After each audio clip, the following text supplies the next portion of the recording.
50대 이후 끝난 거 아닙니까? 끝났어요. 이 사람들의 가장 큰 단점이 뭐냐면 시켜버릇만 했어요. 또 한 가지 말이 많아. 여보세요, 스테이블 코인이 뭔지는 모르시죠? 블록체인은 모를걸요? AI는 아세요? AI 다음 무엇입니까? AI랑 사람이랑 싸우는 시대가 아니고요, AI를 쓰는 사람과 쓰지 않는 사람의 대결 구도가 되는 사회인데, 그래놓고 왜 세상을 탓해?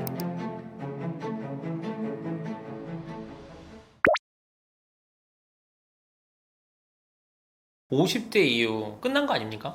끝났어요. 45세에 보통 명퇴를 하죠. 여태까지 살았던 일부 시즌 1 끝났습니다. 그러니까 다시 시작해야 되는 거예요. 지금까지 준비해왔고, 지금까지 누려왔고, 지금까지 내가 관리해왔던 하나의 흐름이 끝났어요. 근데 그거 부정하고 싶죠. 저 1977년생입니다. 49세예요. 예, 49세고 내년이면 50입니다. 그리고 제가 이제 월급을 주는 직원들은 50대, 그리고 심지어는 60대 초반까지 있었어요. 그러니까 제가 사주의 입장에서는 말할 수 있는 게, 저는 직원을 채용할 때 50 이상은 뽑지 않습니다가 기본 원칙입니다. 안 봐요. 요즘엔 40 이상도 안 뽑으려고 그래요. 그럼에도 불구하고 제가 50이 넘는데도 뽑았던 사람들이 있어요. 지금도 같이 근무하고 있는 사람들 중에 50이 넘는 사람이 있습니다. 누구만 남아요? 에이스만 남아요. 그럼 이 에이스라는 사람들은 어떤 사람들이냐? 꾸준하게 자기가 성과를 내왔던 사람들인 경우가 많아요. 그리고 충성도가 높아요. 그리고 웬만하면 나는 킹메이커 역할을 하지 킹이 될 생각은 없었던 사람들이 오래가요. 근데 이제 어떤 상황이 생기냐? 자기는 솔직히 자영업도 안 해봤고 창업도 안 해봤는데 그런 거 하는 거를 되게 쉽게 생각했던 사람들이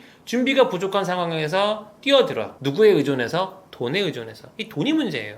여러분들 퇴직금이 없어야 돼. 이렇게 표현하면 좀 그렇지만 퇴직금 다 와이프가 갖고 있어야 되고, 이거를 쓸 수 있다는 생각 자체를 하면 안 돼요. 최근에 되게 안타까운 기사가 있었죠. 연봉이 한 4억쯤 되고 외국계 기업에 근무했던 어떤 남자가, 가장이죠, 갑자기 실직을 당한 거예요. 근데 집엔 얘기를 안 하고 출근하는 척을 계속 했었고, 주식 투자를 했는데 뭐 상당수의 많은 매덕 되는 거를 주식 투자로 잃은 거예요. 결론이 어떻게 됐냐? 자기도 자살하겠다고 마음 먹고 일가 다 이렇게 하고, 자기도 죽으려다가 자기는 살아났고, 그래서 이제 뭐 무기인가 사형 이 언도를 받았던 되게 안타까운 사례가 있었는데, 생각을 좀 해보자고요. 50대 왜 자꾸 대우받으려고 합니까? 50대 뭐라고? 아니, 일단 당신 인생 일단 한번 시즌 1 끝났는데요. 그럼 다시 시작해야 되잖아요. 그럼 열정을 다해서 정말 낮아진 마음으로 처음부터 시작하면 딱 좋은데, 대우를 받고 싶어 해요. 50대 이후에 가장 큰 운막힘의 원인 첫 번째는 대우를 받고 싶어 한다. 즉 겸손하지 않다. 그리고 신체 능력이 떨어졌다. 총명함도 떨어졌다. 40대 초반부터 시작된 이 뇌세포의, 이제 쉽게 얘기해서 치매, 아주 조금씩 진행된 게 좀 많이 좀 진행됐다. 이제 눈도 잘 안 보이고 노안도 있다. 신체 능력 떨어졌는데, 심지어는 요즘에 AI부터 시작해서 최첨단 기술들, 뭐 노션 이런 거 써본 적도 없다. 최근에 제가 아는 대표가 30대 대표인데, 큰 대기업에 있었던 사람들을, 있었던 이제 임원을 채용을 했어요. 우리 회사도 한번 제대로 한번 키워봐야겠다. 채용한 지 2주 만에 아웃이었어요. 이유가 뭔지 알아요? 노션을 쓸 줄 모른다는 거예요. 이게 30대 대표한테는 충격이었던 거예요. 아니, 노션을 왜 못 써? 우리 애들 다 쓰는데. 이게 무슨 얘기냐면, 세대도 다르고 상황도 다르고 쓰기 중요하게 여기는 것들도 다른데, 그걸 바닥부터 시작해서 하나씩 하나씩 배워서 내가 해나가려고 하면 참 좋은데, 이 사람들의 가장 큰 단점이 뭐냐면 시켜버릇만 했어요. 관리. 또 한 가지 뭐예요? 말이 많아. 입 닫고 지갑만 열어야 되는 나이대임에도 불구하고 말이 많아요. 세 번째는 뭐예요? 결국은 뭐야? 그러니까 내가 더 얻고 싶고 더 벌고 싶은데 투자하고 싶은 생각은 없어. 그러니까 이게 시즌 1이 끝났고 시즌 2를 시작할 때는 다시 투자를 해서 공부를 하고 자기 관리를 하고 운동도 하고 못 해야 되는데, 배는 나와 갑니다. 거기다가 뭐 고지혈증에 당뇨도 또 있어 갑니다. 뭐 신체적인 환경이 안 좋아지는데 똑같이 더 나은 대우를 받고 싶어 해요. 뭐 때문에? 자기 경력 때문에. 여보세요, 그 경력은 지금 시대에 효용 가치가 없는 확률이 되게 높은 거예요. 그래놓고 왜 세상을 탓해? 아니, 본인들도 1930년대 미국을 한번 가봅시다. 1930년대 미국의 그 맨하탄에 있는 빌딩에서 하루에도 몇 명씩 뛰어내려서 자살을 했대요. 비 오듯이 사람이 쓰러졌다는 그런 뭐 기사도 있었다고 하더라고요. 왜 그랬는지 알아요? 그 당시 산업혁명 때문에 공장이 다, 이 기계가 다 일자리를 뺏어갔다 그래가지고. 그래서 어떻게 했어요? 막 공장에 불 지르고 막 기계에 막 뭐 대봉하고. 하지만 어떻게 됐습니까? 기계, 공장, 산업혁명이 다 대체하지 않았습니까? 인간이 하는 모든 행동을 대체하지는 못했겠지만 자, 그러면 지금 상황이 어떤 시대예요? 자, 웹3로 넘어갔습니다. 웹 2.0은 아세요? 웹3로 넘어갔어요. 자, 웹3로 넘어갔을 때 대표적인 게 뭡니까? 이제 블록체인의 시대로 넘어가고 있고요. 스테이블 코인 얘기 나오죠. 스테이블 코인이 뭔지는 모르시죠? 자, 대부분 모르죠. 알 수가 없지. 블록체인을 모르는데. 스테이블 코인은 알아도 블록체인을 모를걸요? 그러면 모르는 거예요. AI는 아세요? 챗GPT 들어보셨죠? 근데 그럼에도 불구하고 이 생성형 챗GPT라는 것이 어떤 구조에 의해서 어떻게 만들어졌고 앞으로 어떻게 발전할지는 아십니까? 예상이 되십니까? 좀 읽어는 보셨습니까? AI 다음 무엇입니까? 로보틱스예요. AI 다음 로보틱스로 되면 우리 환경, 거기서 본인은 어떤 역할을 할 것 같습니까? 기본적으로 여러분들이 공부를 안 했고 공부를 게을리했고 돈만 받기 때문에 얼마 그렇게 되지도 않는 자산을 갖고 계속 고민만 하면서 내가 이걸 갖고 어떻게 내 노후를 이러면서 눈에 보이는 것만 먹고 생각을 했기 때문에 지금 눈에 보이지 않는 걸로 큰 돈을 만드는 시대에서는 운이 막혔다고 느낄 수밖에 없는 환경인 거예요. 제가 폄하를 하는 게 아니고요. 제 주변에 50대가 된 사람들이 너무나 많은데 그 사람들의 상당수는 뭐예요? 자기의 감에 의존해서 인생을 살려고 그래요. 남은 인생을. 그러면 돈 주는 사람 입장에서 그 사람한테 돈 주고 싶겠어요? 아니죠. 똑같은 일을 해도 뭐만 하면 안 된대. 무슨 일만 하면 안 된대. 자기가 해봤는데 안 된대. 본인이 해봤는데 본인 수준이니까 안 되는 거지. 딴 사람은 된다니까요. 그 말 자체, 부정적인 프레임, 내가 경험해봤다고 하는 게 우선시되는 그 부분, 환경이 바뀌었고 시장이 바뀌었고 여건이 바뀌었는데 왜 옛날 얘기를 합니까? 옛날 사람인데 옛날 얘기를 하는 게 맞다고요. 그러니까 지금 시대에는 운이 없다고 느낄 수밖에 없죠. 그런데요, 자, 이 시대 때 운을 만드는 방법 알려드리겠습니다. 뭐인가요? 공부요. AI 배우면 되고요. 블록체인 배우면 되고요. 상식으로라도 공부를 해서 도대체 여기서 어떻게 돈을 벌을 수 있는지에 대한 조망을 하고요. 그 다음 뭐 하면 됩니까? 투자하시면 됩니다. 여러분들 몸으로 뛰어가지고 벌 수 있는 나이 지났잖아요. 그럼 투자하면 되죠. 그런데 투자는 부동산 투자도 그렇고 주식 투자도 그렇고 10년을 내다보고 하는 거예요. 10년. 그럼 어떻게 해야 돼요? 50일 준비하는 40부터 공부를 했어야지. 공부 안 했으면 지금부터라도 해야지. 근데 주식도 감으로 하고 부동산도 감으로 하고 운으로 한답시고, 야, 운이 그게 아니라니까요. 운은 내가 설계해서 만드는 거라고요. 부동산의 운을 기대를 하려면 임장을 많이 다녀서 분위기 파악을 해야 되고 지표도 볼 줄 알아야 되고 부동산 금융도 볼 줄 알아야 되고 세금도 볼 줄 알아야죠. 그래야 내가 부동산 투자해서 운을 기대하면서 좀 잘 되지 않을까? 100원 벌 줄 알았는데 200원 벌었는데 300원 버는 데가 되는 거지. 기본적인 수준이 안 되는데 무슨 운을 기대를 합니까? 말이 안 되는 거잖아요. 아파트 청약이요? 여보세요. 이제 그 시대 갔어요.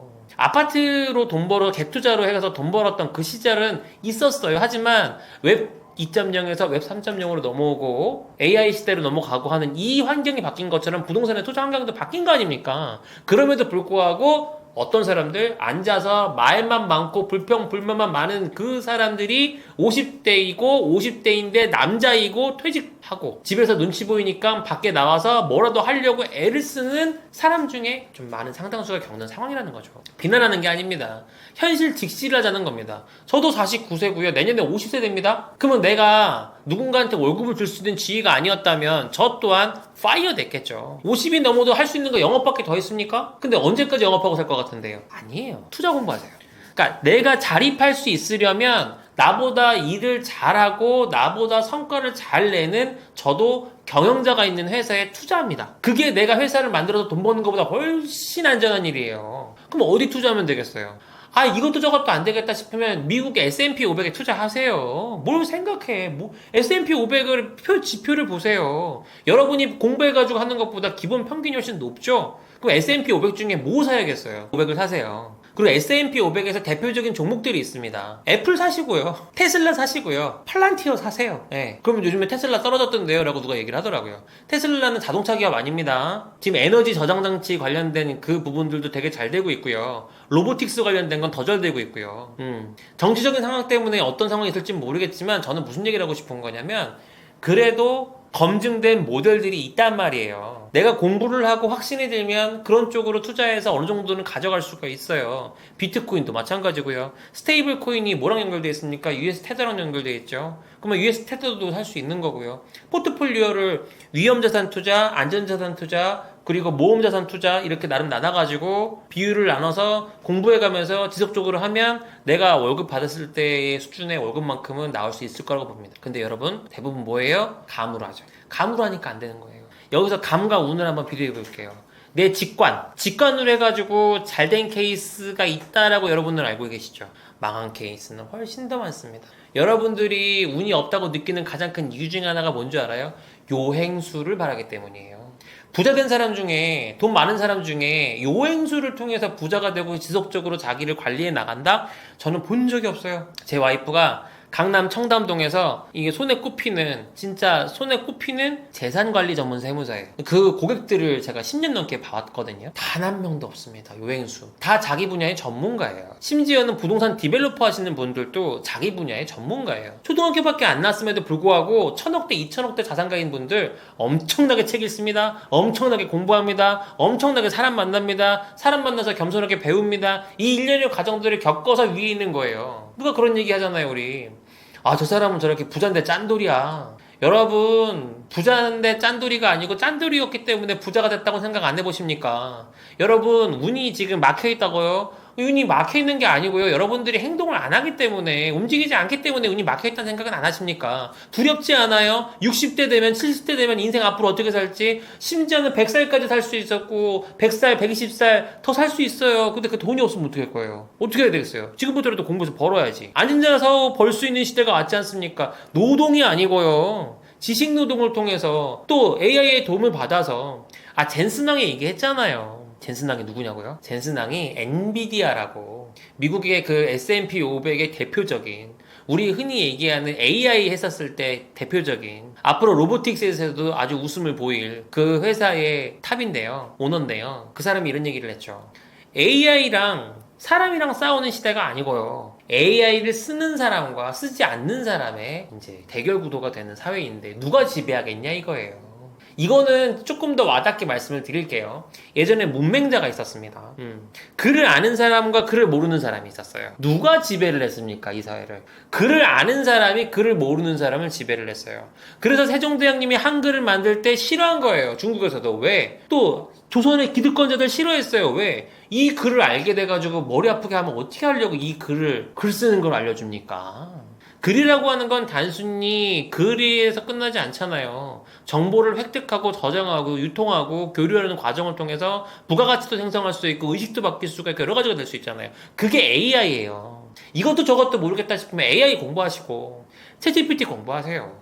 그리고 앞으로 로보틱스 관심 가지시고. 그래서 50대가 내 운을 바꾸고 싶다, 내 운의 막힘을 이거 해결하고 싶다, 다른 거 없습니다. 기존에 배웠던 공부 말고 새 공부를 하시고요. 그리고 앞으로 이 시대가 어떻게 바뀔지, 트렌드가 어떻게 바뀔지를 고민하세요. 그리고 거기서 어떻게 밥 벌어 먹고 살까를 고민하세요. 그러면 운이 막힐 틈새가 어디 있습니까? 열심히 루틴 만들어서 돌는데 운이 설계된 대로 하나씩 만들어질 겁니다. 여기서 하나, 조급하지 마세요. 어떤 경우도요, 어떤 사업도요, 얻어걸려고 한두 번 잘 될 수는 있어도 지속적인 성장을 하는 건 뭐 때문에 되는 거예요? 성실함, 꾸준함, 끈기, 인내. 요거 루틴, 디폴트 값은 똑같아요. 그걸 갖고 공부하세요. 그러면 지금 안 되면 3개월 후, 6개월 후, 1년 후엔 될 수 있어요. 3년 후엔 될 수 있어요. 5년 후엔 될 수 있어요. 그때까지 희망을 잃지 않고 저와 함께, 저도 내년부터는 50대니까 지금 또 50대가 옛날 50대랑 똑같지 않잖아요. 전 30대라고 생각하고 살거든요. 실제로도 그렇고 체력 나이도 그렇게 운동하면서 하고 있어요. 여러분도 같이 해보면 좋겠습니다. 자, 아버지가 부정적이에요. 어머니도 부정적이야. 일어나서 잠들 때까지 맨 부정적인 얘기만 듣고 자란 아이가 있다고 칩시다. 그 아이가 어떤 아이가 되었을까요? 난 아빠처럼 살고 싶지 않아. 난 엄마처럼도 살고 싶지 않아. 그럼 또 어떤 사람이 됐을까요? 그 부모의 뒷모습을 보고 자란다고 하잖아요. 결국엔 똑같은 사람이 됐을 겁니다. 자, 그러면 생각해 봅시다. 우리 아빠 긍정적인 사람이었나? 우리 엄마 긍정적인 사람이었나? 아니었어요? 그럼 어떻게 해야 해요? 죄송한 얘기지만 거리를 좀 두시기 바랍니다. 자, 집에 갔는데 와이프가 부정적이에요. 거리를 두시기 바랍니다. 나 형제가 있는데 형이 부정적이에요. 거리를 두시기 바랍니다. 와이프가 있는데 와이프가 부정적이에요. 거리를 두시기 바랍니다. 회사에 나가는데 우리 직원이 부정적이에요. 자르시기 바랍니다. 회사에 나가는데 우리 사장이 부정적이에요. 그만두시기 바랍니다. 거꾸로 하면은 운이 나빠져요. 운이 전염되거든요. 자, 이게 부정적이라고 하는 것이 이분법적인 사고에서 보면은 단순히 긍정적이라고 좋다는 보장이 있어? 부정적인 게 안 좋다는 거 있어? 비판적 사고가 필요한 거 아니야? 물론 크리티컬한 시각이 필요할 때가 있습니다. 하지만 제가 얘기하는 건 삶의 태도예요. 기본적으로 마태복음에 나와 있잖아요. 자, 부자는 더 부자, 가난한 사람은 더 가난해질 것이다라는 얘기가 있어요. 저는 어렸을 때 그 말이 이해가 안 됐어요. 근데 지금은 너무나 잘 이해가 돼요. 왜 부자는 더 부자가 됩니까? 부자는 부자 되는 방법을 아는 거예요. 부자는 부자 되는 방법을 깨우치고 나니까 어떻게 해요? 입 닫고요. 말수를 좀 많이 하지 않고요. 자랑하지 않습니다. 시기 질투를 원천적으로 차단하기 위한 노력을 많이 하죠. 아군도 내가 불러올 수 있거든요. 최근에 내가 그런 얘기를 했어요. 어떤 사람의 자녀가 아주 유명한 학교에 이제 진학을 하게 된 거예요. 오, 축하한다고 어떤 사람이 옆에 가가지고 와, 그 학교 엄청 어려운 학교인데 대박이네요. 쉿, 남들이 들어요. 아니, 이 좋은 얘기인데 남들이 듣고 축하해주면 좋죠. 사람들이 시기 질투가 얼마나 많은데 쉿. 이 사람이 이상하다고 생각을 한 거예요. 저 사람 너무 오바 아니야? 누릴 줄도 알아야지. 아니요.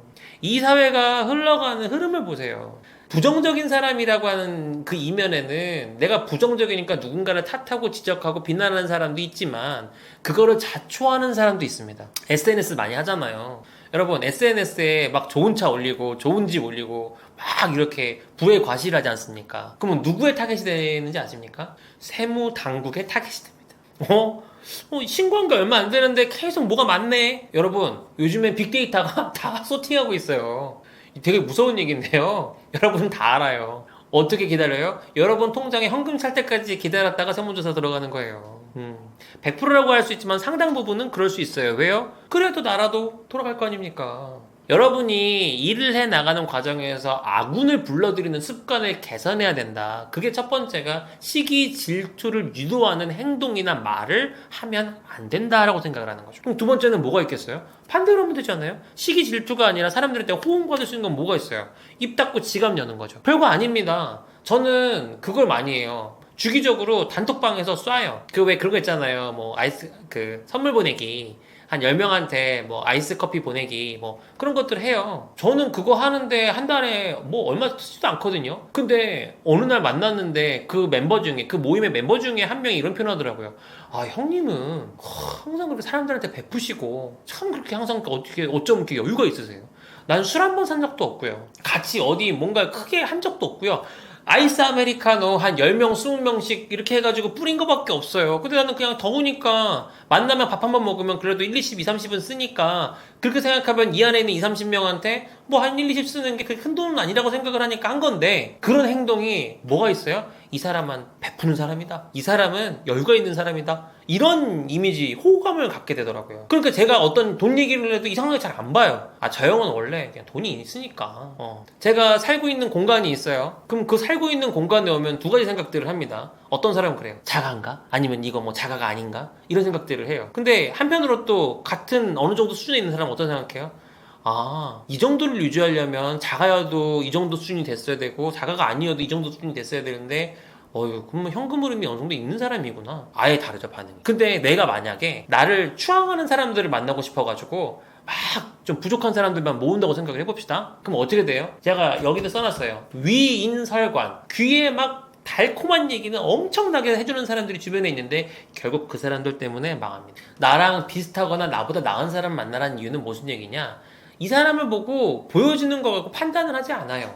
아, 그냥 이 사람이 이런 면이 있구나. 이런 모습이 있구나. 근데 교류해보니까 이런 모습이 좋구나. 운이 나빠지는 환경과 습관은 아까 말씀드린 것처럼 시기하고 질투를 불러일으키는 것이고 자기에 대해서 뭔가 어필을 통해서 결론적으로 뭐예요? 돈 벌고 싶은 거 아니에요. 하지만 그 돈 벌고 싶은 그 모습을 이뤄나가는 과정에서도 얼마든지 세련되게 합리적으로 할 수 있는 방법이 있음에도 불구하고 조급하니까 이걸 노출해서 내가 부자니까 내가 얘기하는 거 제안한 거 해봐. 근데 그거 투자하는 사람들 솔직히 웃겨요. 운 나빠지는 습관 환경 중에 또 한 가지 조급함과 또 한 가지 자기가 빠른 시간 안에 부자가 돼서 행복한 삶을 살고 싶다고 하는데 그 행복이 뭔지도 모르는 사람이 있어요. 행복의 정의가 없어요. 그냥 돈 많이 벌면 좋을 것 같다는 거예요. 그럼 돈 많이 벌면은 좋기만 할까요? 과연? 아니에요. 제가 늘 얘기하는 게 있습니다. 인생은 운 총량의 법칙이 있어요. 인생은 공평하다. 제가 일을 하다 보니까 3, 40개 정도 해외를 다니면서 아프리카 콩고 민주공화국 막 이런 데도 갈 기회가 있었고 뉴욕에 진짜 유대인들이 사는 부자가 사는 곳에 가는 기회도 있었고 제 주변에도 엄청난 부자들이 많이 있어요. 엄청히 가난한 사람들도 많습니다. 근데 이거를 봤을 때 나는 행복은 진짜 자기 선택인 것 같아요. 네. 환경이 좋아도 불행한 사람이 있고요. 환경이 안 좋아도 행복한 사람이 있어요. 아, 요즘 밥 못 먹고 사는 시대는 아니니까. 밥 세 끼는 먹잖아요. 응? 물이 안 나오는데 사는 사람 드물잖아요. 중요한 포인트는 내 선택입니다. 그래서 운 나빠지는 환경과 습관에서 가장 중요한 건 이 부정적이라는 걸 했었을 때 그 부정이라고 하는 것이 자기 부정, 타인의 부정 다 뭐 안 좋은 거야. 인정하지 않는다는 거니까 그 부분 좀 열어두시고, 그리고 가장 중요한 부분은 뭐냐면 계속 내가 기회를 잡기 위해서 노력을 할 때 입은 닫으시라는 거. 입은 언제 여시면 되냐면 누군가 멘토링을 원할 때 그때는 여세요. 그때 말할 기회를 주는 거잖아요. 근데 어떤 사람을 만났어. 어떤 사람 만났는데 최근에 본 릴스 영상에서 타블로가 그런 얘기를 하더라고요. 만났는지 10분밖에 안 됐는데 그 사람에 대해서 다 알게 됐대. 왜? 계속 얘기를 한대. 그래서 그 사람 사기꾼 아니냐 이런 얘기를 하는 걸 봤어요. 저는 두 가지 생각을 했습니다. 첫 번째, 그렇게 사기를 칠 만큼 대단한 사람이라고 본인이 생각하는가 보구나 이런 생각을 하나 했고, 그럼에도 불구하고 어떤 생각을 했는지 아세요? 그러면 그런 사람을 피하면 되겠지 라는 생각을 하는 것 하나와, 그럼에도 불구하고 그 사람이 그렇게 얘기한 걸 단정지어서 그 사람이 이상한 사람이라고 생각했었을 그 배경에는 그 사람이 지금까지 만나왔던 사람들의 패턴이 있나 보구나. 만약에 저라면 누가 와가지고 막 자기 얘기를 10분인데 막 열심히 어필을 해요. 가끔 그런 경우 있거든요. 그냥 그 사람은 말하기를 좋아하는 사람이구나라고 생각할 수도 있는 거 아니에요? 저 사람이 반드시 나한테 무슨 안 좋은 뭔가를 하려고 나한테 접근했구나라고 느낄 필요는 없지 않나? 굳이? 그럼에도 불구하고 저 사람이 어떤 제안을 했어. 아니면 안 하면 되는 거 아닌가? 나는 내가 뭘 당했다라고 하는 사람들의 이면에는 뭐가 있냐면요, 자기 또한 그걸 통해서 얻고 싶은 게 있었기 때문에 당했다고 생각을 하는 입장이거든요. 어떠한 경우에도 판단하지 마세요. 운이 나빠지는 가장 큰 치트키는 단정 짓는 겁니다. 전 이거 해봤어요. 진짜. 이제 해봤기 때문에 말씀드릴 수 있어요. 제 멘토가 김승호 회장님이세요. 저희 담임 선생님이라고 얘기를 하는데, 한국사장학교에서 수강을 한번 하고 나서 이렇게 개인적으로 만날 수 있는 기회가 몇 번 있었고, 그때 저한테 이렇게 얘기해 주신 내용이 1대1 독대가 아니고 여러 사람이 있었던 대화겠죠. 누가 비슷한 질문을 했어요. 자, 이사를 가. 공간을 바꾸고 만나는 사람을 바꾸면 운이 바뀌어. 환경이 바뀌면 운이 바뀌어. 해봤거든요. 진짜 바뀌어요. 이건 흡사 맹모 산천주기랑 비슷한 거예요. 공부 잘하는 애들 주변으로 가잖아요? 그럼 둘 중에 하나입니다. 열등감 느껴서 포기를 하거나, 아니면 나도 그들처럼 되기 위해서 아까 너 그만두면 안 되냐? 창피하다. 여기에 내가 파이어 돼가지고 막 미친 듯이 노력해서 중간이라도 가거나. 자, 기본적으로 내 운의 전환점을 만들고 싶으면 만나는 사람 바꿔야 돼요. 아까 얘기했잖아요. 엄마, 아빠, 내 주변에 운이 막 상승세야. 막 정말 내가 존경할 만한 사람들이야. 그럼 계속 연락을 깊게 많이 하지만, 그게 아니라면 최소한의 도리만 하고 나를 성장시켜줄 수 있는, 각성하는 데 도움을 줄 수 있는, 이 사람 만났는데도 파이어, 저 사람 만났는데도 파이어, 이런 사람들이 노출이 많아지면 나도 막 항상 각성이 될 거 아닙니까? 근데 내 주변에 그런 사람들이 없어. 맨날 막 배 이만큼 나오고 막 담배 피고 막 술 먹고 뭐 안 좋은 것도 하고 막 이런 애들이 내 주변에 계속 노출이 돼. 그러면 어떻게 돼? 나도 그냥 그 중에 금묵자욱 그냥 검은 물에 들어버릴 수 있는 거라고 생각하는 거예요. 근데 전환하고 싶으면 어떻게 하면 돼요? 그러면 가면 되죠. 까만 게 없는 쪽으로. 그건 내 선택 아닙니까? 최근에 누가 그런 얘기를 했어요. 이거 약간 논란의 소지가 있을 수 있는데 제 생각이니까 오해하지 말고 들어주세요. 누가 세이노의 가르침을 딱 책을 읽고 월 수입이 2천만 원이 되는 친구예요. 이 친구는 이제 부자가 되고 싶고 보험 쪽 관련된 일을 해서 이렇게 고액자산가를 많이 만납니다. 근데 세이노의 가르침에서 빡세게 살라는 이 얘기를 듣고 고시원으로 간 거예요. 그래서 한 달에 2천만 원 버는 친구가 고시원에 사는 거예요. 그 친구가 저한테 멘토링을 요청해서 왔어요. 그러니까 아니 근데 미안한데 가난한 분위기도 전염되는 거 알아요? 내가 보고 만나는 사람들의 그 환경과 분위기가 나한테 배일 텐데 그러면은 만나는 고객한테 좋은 인상 줄 수 있을까? 자기가 항상 좋은 분위기, 에너지를 갖고 사람을 만나야 될 텐데 자기도 사람인데 영향 안 받을까? 그러지 말고 좋은 데로 이사 가세요. 세이노의 가르침에서 얘기했던 그 세이노의 그 가르침이 먹혔던 시기가 있고, 지금 당신이 하는 일에서는 이게 낫지 않겠어요? 그 친구 이제 바로 석촌호수 앞으로 뷰 좋은 데로 이사를 왔던데 하루하루가 다른 거죠. 왜? 그렇게 분위기 좋은 데 가면 뭐가 있어요? 아침에 뛰는 사람들이 있어요. 저녁에도 뛰는 사람들이 있어요. 가서 얼굴 한번 보세요. 얼굴에 생기가 넘쳐요. 고시원 가봐요. 찌들어진 얼굴이 좀. 나도 고시원 살아봤으니까 얘기할 수 있는 거예요. 제가 글 쓸 때 뭐 저 시나리오 작가도 해봤고요. 드라마 작가도 해봤고요. 여러분 제가 그때 드라마 작가 할 때, 시나리오 작가 할 때 고시원에서 진짜 두 평도 안 되는 데서 이러고 있다가 일어나서 글 쓰고 졸리면 이러고 자고 일어나서 글 쓰고 그렇게 해가지고 작가에서 입봉하고 이렇게 했었어요. 글 쓰는데 얼마나 힘들었겠어요. 다 겪어봤단 말이에요. 이런 표현 좀 그렇지만 그지들도 제가 많이 한다고 했죠. 아유 엄청 맞아.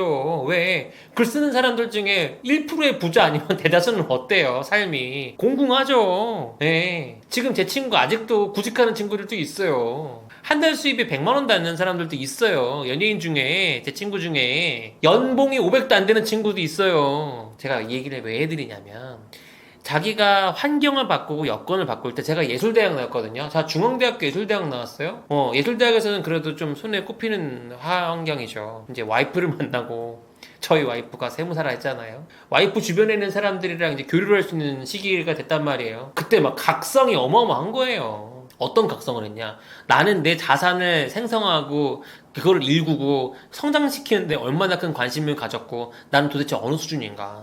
제가 사업 시작하고 내가 가장 크게 느꼈던 게 뭔지 아세요? 난 20살 때부터 작가님 얘기를 들었기 때문에 내가 나름대로 이 사회 안에 지위가 좀 있다고 생각했고 나는 아리스트니까 그래도 돈에 휘둘리지 않는 그런 사람이라고 생각을 했어요. 근데 내가 사업을 하면서 딱 보니까 뭐예요? 사회 소외계층이에요. 4대 보험도 안 돼요. 말이 좋아 프리랜서지 거의 일당직이에요. 고정소득이 인정되지 않아요. 나는 그런 존재인지 몰랐어요, 내가. 사업이라는 씬으로 넘어오기 전에는. 그냥 작가님 하니까 뭐 연예인 만나고 막 하니까 좋았죠, 어렸을 때. 하지만 내가 이 나이 돼서도 그러고 있었다. 아우, 생각만 해도 끔찍합니다. 지금은 제가 원하는 건 할 수 있는 여건과 환경에 살고 있어요.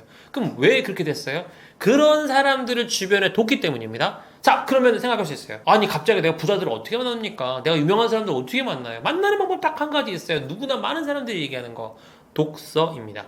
책을 통해서 만나실 수 있습니다. 저는 그렇게 했는데요. 책 통해서 만나고 그 다음 뭐 했어요? DM 보냈는데요. DM 보내고 나서 어떻게 했어요? 실제로 만났어요. 근데 그 만날 때 내 행색이 초라하지 않고 그 또한 나를 알고 있을 때는 어떻게 되는지 압니까? 어이구, 상대도 그게 돼요. 제 책 읽어봤다고, 제 유튜브 봤다고, 저 다 봤어요. 어저께도 엘리베이터를 탔는데 와이프가 이제 그 청담동에 영동대로 한 그 큰 대로에 한 빌딩 한 층을 다 써요. 거기 퇴근길에 가가지고 와이프하고 같이 있다가 내려오는데 엘리베이터에서 누가 저를 계속 힐끔힐끔 쳐다보는 거예요. 그래서 와이프랑 아는 지인 세무사인데 마지막에 내리는데 딱 한마디 하더라고요.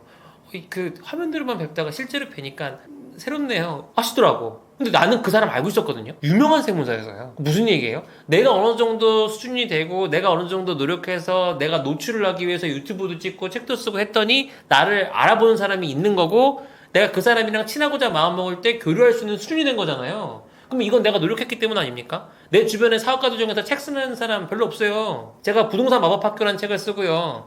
이 운의 메커니즘을 썼을 때 누가 나한테 그러던데요. 야, 넌 이거 돈도 안 되는데 도대체 왜 하려고 하냐? 본업에 충실해야 되는 거 아니야? 그래서 내가 한마디 했죠. 야, 이거 본업에 충실한 거야. 나 유명해져야 돼. 나 유명해져야 마케팅도 잘 되고 마케팅비도 줄일 수 있고 내가 지금 실버타운 사업 시행하고 있는데 그 사업도 잘 될 수 있어. 그래서 나 유명해지기 위해서 글 쓰는 거야. 내 영향력을 만들고 싶어서 글 쓰는 거야. 내가 존재감이 없는 사람이 안 되려고 애쓰는 거야. 그래서 지역 공부해가지고 이 책도 쓴 거란다. 자, 이 상황에서 내 전환점을 만든 거는 어찌됐건 환경을 바꾸는 거였고 사람을 바꾸는 거였고 나랑 가장 가까운 그 배우자를 저는 특정해서 그런 배우자를 찾았고 그 배우자를 찾았을 때 저는 365일 중에 350일 정도를 쫓아다니면서 매일 만났어요. 제가 매일 만난 비법이 뭐냐면요.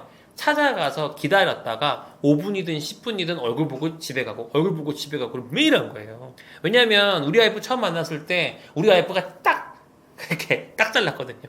저는 셀러리맨하고는 안 맞아요. 나 작가인데요. 아니, 그 월급 받아가지고 생활하시는 분하고는 안 맞을 것 같아요. 근데 어떤 여지를 줬냐면 와이프가 말씀 잘하시니까 사업하셔도 잘하실 것 같은데 제가 그래서 그날부로 다 때려치고 사업 시작한 거예요. 와이프랑 결혼하고 싶어가지고. 근데 내가 사업을 안 해봤잖아요. 그래서 내가 어떻게 할게요?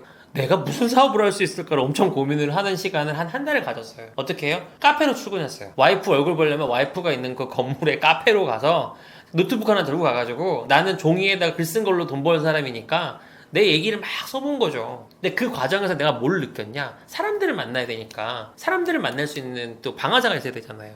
제 경험담을 공유한 거예요. 어떤 건축이랑 부동산에서 개고생한 얘기를 집짓기 엑스파일이라는 기사로 써기 시작했고 그 내용을 바탕으로 해서 잡지에 기고했고 잡지에 기고한 글을 보고 사람들이 모이면서 네이버 카페를 만들었고 네이버 카페에 3, 4천 명이 모였고 그 중에서 구매 전환으로 이루어져서 나는 집짓기를 관리하는 사업을 내 나름대로 독창적으로 만든 거예요. 이게 컨스트럭션 매니지먼트라고 내가 그런 사람이 있었다면 원래 큰 사업을 할 땐 되게 필요한 사업인데 필요한 분야인데 작은 집을 지을 때는 사실 없었던 일이거든요. 근데 제가 그걸 만들었어요. 내가 너무 고생했는데 나 같은 사람이 있으면 쓰임이 좀 있을 것 같아서. 그래서 어떻게 했어요? 그런 사람들을 만났죠. 자, 그럼 제가 얘기를 하는 거예요. 고객을 발굴했고 발굴하는 고객을 가드닝했고 그 사람들을 만나기 위해서 전국에 세미나를 다녔어요. 세미나를 만나서 실제로 만나면서 내 주변에 어떤 사람들을 채웠어요? 그런 니즈가 있는 사람들을 채웠으니까 매출이 나온 거예요. 내가 만약에 사업해야지 이래놓고 뭐하지 이러면서 고객을 찾아 나서지 않고 내 주변을 가망 고객들로 채우지 않았다면 사업이 됐겠어요. 근데 어찌됐건 계획대로 잘 돼서 50억 매출도 나오고 100억 매출도 나오고 그렇게 커져서 지금까지 왔는데요. 이 1년의 과정에서 결론적으로 내가 점검해야 되는 포인트는 뭐냐면 내가 바꾸고 싶은 그 이미지를 시각화를 하고요. 그 이미지가 있는 그 캐릭터가 있는 환경의 시간과 공간을 설정을 하고요. 그 공간으로 가시라니까요. 당장 못 가면 난 가야지라는 목표라도 세우라니까요. 그리고 나서 뭐 하면 돼요? 가면 돼요. 매일 가면 돼요. 이게 성경에 또 나오는 얘기지만 그 여리고성 함락작전이라는 에피소드가 있습니다. 뭐예요? 그 여리고를 우리가 이렇게 정복할 수 있을 수 있는 방법에 대해서 이야기를 들었는데 뭐예요? 매일 가서 돌을 해요. 돌면서 요즘 말로 노래하라. 근데 맨 마지막에 진짜로 여리고성이 무너져서 함락되는 그런 에피소드가 있습니다. 그러면은 거기서 우리가 이게 실제라고 믿는다면 뭐 하면 됩니까? 가면 됩니다. 바라면 됩니다. 그리고 이루어지면 기뻐하면 됩니다. 이 세 가지를 갖고 하시면 되는 거예요. 근데 대부분 이걸 왜 못한다? 안 믿어요. 가장 안 믿는 게 뭐냐? 자기 자신을 안 믿어요. 닦아놓고 얘기합시다. 진짜 자기 자신에 대한 의심이 없습니까? 자기 믿어줍니까? 자기가 진짜 한다고 마음 먹으면 자기의 전지선을 걸고 자기가 하는 일을 투자할 수 있습니까? 아니에요. 아닌 경우가 상당해요. 제가 고등학교 때 우리 반에 고3 제가 이제 이 책의 서두에 그 말을 썼는데 싸이가 저랑 동갑이고 저랑 같은 반이었습니다. 싸이가 이번에 콘서트를 하더라고요. 저희 와이프가 예매를 했습니다. 와, 저거 만만치 않아 보이는데 하여튼 기쁜 마음으로 가기로 했어요. 근데 제 이 얘기를 왜 하냐? 싸이가 49세처럼 보입니까? 그렇게 전국을 날아다니면서 공연 한번 하면은 정말 그 혼자 1인 몇 역을 해가면서 하는데 여러분 49세면은 그렇게 할 수 없다라고 생각해야 맞는 거 아니에요? 근데 그 싸이가 그 주변을 누구로 채우고 있는지를 보세요. 제가 그 싸이의 성공에 대해서 분석한 내용을 이 책에 담았는데 싸이가 자기 주변에 얼마나 괜찮은 친구들로 계속 채워갔는지를 보세요. 콜라보레이션이죠. 실제로 자기 주변에 어떤 사람들이 있느냐. 결국 싸이 와이프가 그 YG를 소개해줘서 그 YG와 손을 잡고 강남 스타일로 터지고 나서 저는 그 이유가 더 중요하다고 생각을 하거든요. 실제로 본인이 본인을 지켜오고 만들어진 이 과정에서 지속적으로 좋은 사람을 발굴하고 찾고 관계 맺고 쌓아가고 그거에 각성해서 자기를 더 키워가고 이 일련의 과정을 엄청 오래 했죠. 그거 싸이 노래 가사 중에 보면은 내 40베이베 우리 엄마 아들 댄스 가수 아들 뭐 이렇게 하면서 그때 40에 했던 게 벌써 9년 전인데 도대체 몇 년이 된 거예요. 근데 그 1년의 과정에서 그 싸이가 성장할 때 만약에 과거에 자기 주변에 있었던 사람들이랑만 계속 같이 있었다면 지금의 싸이가 됐을까요? 아니라고 생각해요. 그래서 어찌됐건 이사를 가셔라. 공간을 바꾸고 또 한 가지 내 주변 사람을 바꿔라. 그리고 그게 가족이라더라도 친족이라더라도 나에게 영향을 좋지 않게 줄 수 있으면 거리를 좀 두고 내가 능력 있는 사람이 되면 나중에 그 사람들한테 내 운을 나눠줄 수 있어요. 그때 더 친하게 지내셔도 늦지 않지 않겠나 생각을 합니다. 제가 후속편으로 좀 준비하고 있는 고민하고 있는 게 있는 게 연애운의 메커니즘입니다. 제 주변에 연애 때문에 고민하고 결혼 때문에 고민하는 젊은 친구들이 꽤 많습니다. 어르신들도 많습니다. 돌싱들. 기본적으로 어떤 상황에서 내가 이성이 필요합니까? 혹은 배우자가 필요합니까? 왜 필요합니까? 생물학적인 욕구가 있었을 나이가 있습니다. 하지만 그거를 지나고 나서도 바라는 경우가 있어요. 뭐 외로워서? 아니면은 고독해서? 아니면 돈이 필요해서? 뭐가 이유가 있을 거 아닙니까? 근본적으로 내가 귀인을 만나는 것 중에 제 1번은 전 배우자라고 생각합니다.